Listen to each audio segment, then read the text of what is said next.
policy. I'll ask my guests. Salam Namat, Washington bureau chief of the Arab language daily newspaper Al Hayat and the Lebanon-based Arab satellite channel LBC.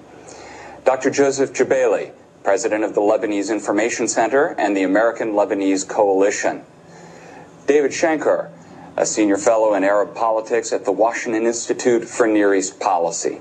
Welcome. Thanks for joining us today. Thank you. Parties that can actually start a civil war have not taken a decision to start it.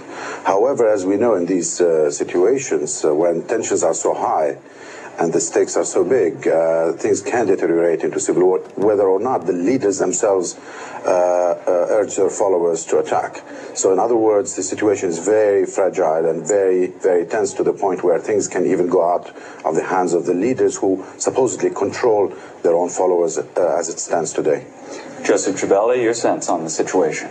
Well, apparently, as Salami said, there is no will from the Lebanese political leadership at this point to create a civil war in Lebanon, but things could easily get out of control. And we have to look at this as part of the whole conflict. I mean, these incidents from last week are just one round of that continuous confrontation between Syria, Iran, and the local players and the forces of democracy and moderation in Lebanon. So looking at this whole picture, again, this is only one round, and they could be worse. And of course, there is a risk of significant clashes happening. What's your sense of the situation, David Shanker? How dangerous is it at this point? Well, we came very close, spiraling out of control. I think Hassan Nasrallah has, over a period of months, brought Lebanon closer and closer to the edge that he understands, as do all the major political players in Lebanon, that this can very easily deteriorate to civil war if it's pushed too far. Now, Hassan Nasrallah is the leader of Hezbollah. That's right. So he's brought it to the brink any number of times, and I think these strikes that they called recently were an attempt to display to the government that they can bring everything to a halt.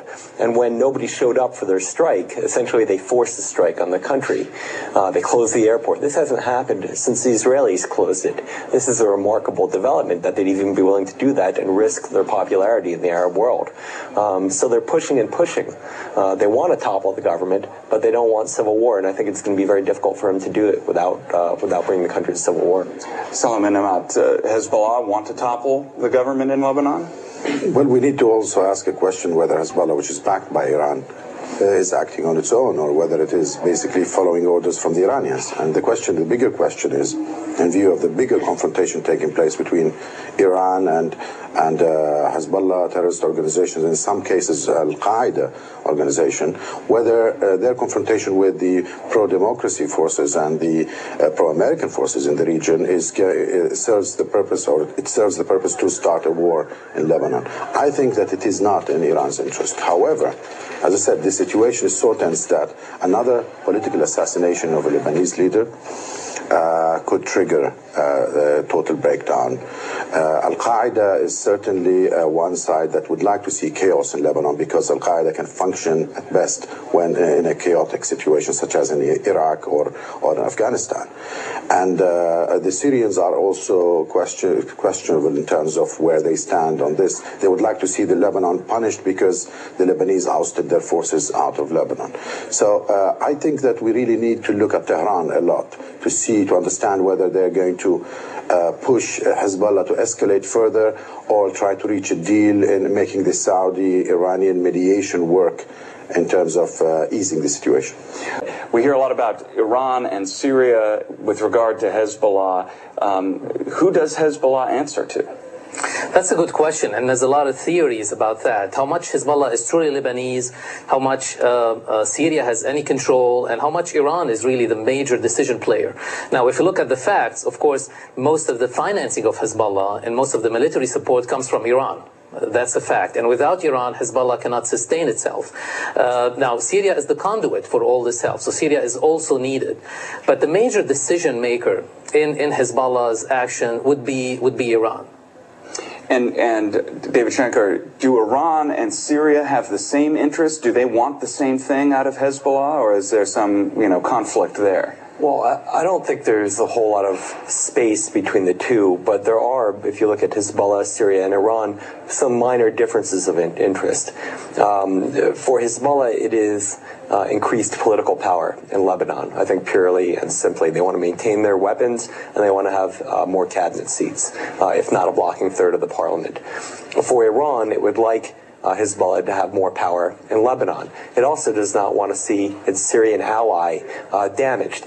And for Syria, of course, and this is the wild card in this situation, Syria is concerned about the International Tribunal, the investigation into the murder of former Lebanese Prime Minister Rafik Hariri. This investigation is ongoing, and it's likely to implicate Syria. If it's allowed to proceed to the bitter end, Syria and perhaps top regime officials, perhaps the president himself, will be indicted in this murder. And so Syria is taking all steps to try and end the tribunal, end the investigation. And if that means toppling the government, fine. If that means causing a civil war potentially, that might be fine too.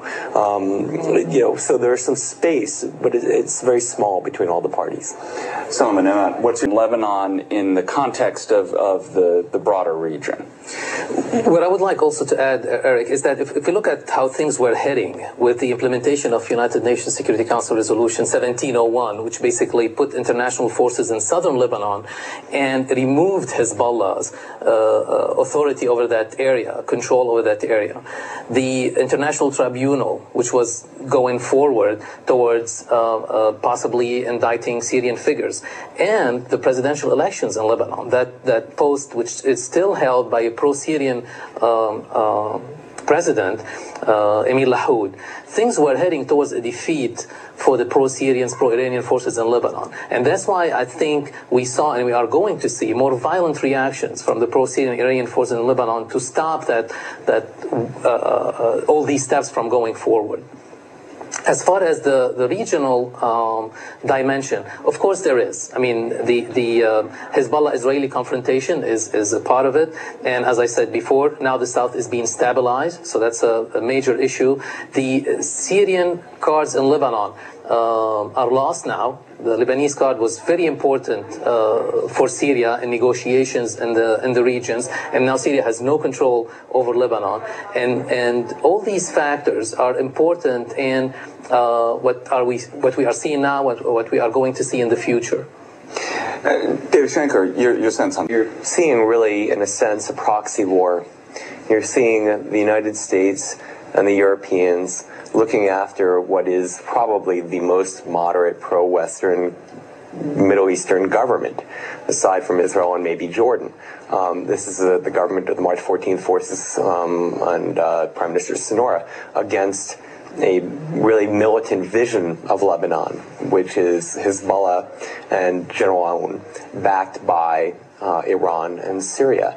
And so these forces are playing out in Lebanon right now. And you see outside the region, or actually in the region and in the United States and in Europe, the Saudis and other Gulfies saying, hey, we're really concerned about Iranian influence in the region, and we're going to have to do something about it, and we're going to take a stand by really getting behind the Sonora government, whether that means funding or pressuring Syria or taking other steps to try and save the government and bolster it. So prospects that Hezbollah could at this point change course and pursue a role in the democratic structure in Lebanon.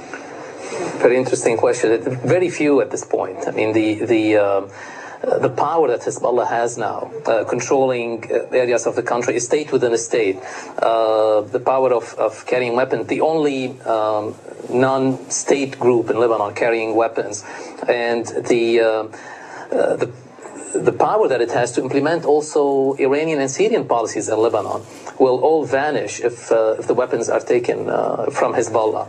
So the prospect of Hezbollah laying down their arms is very, very little. And of course, we go back to the question, well, who makes those decisions? And if Iran is making that decision, they're not going to let Hezbollah give up their weapons. And Solomon, what are the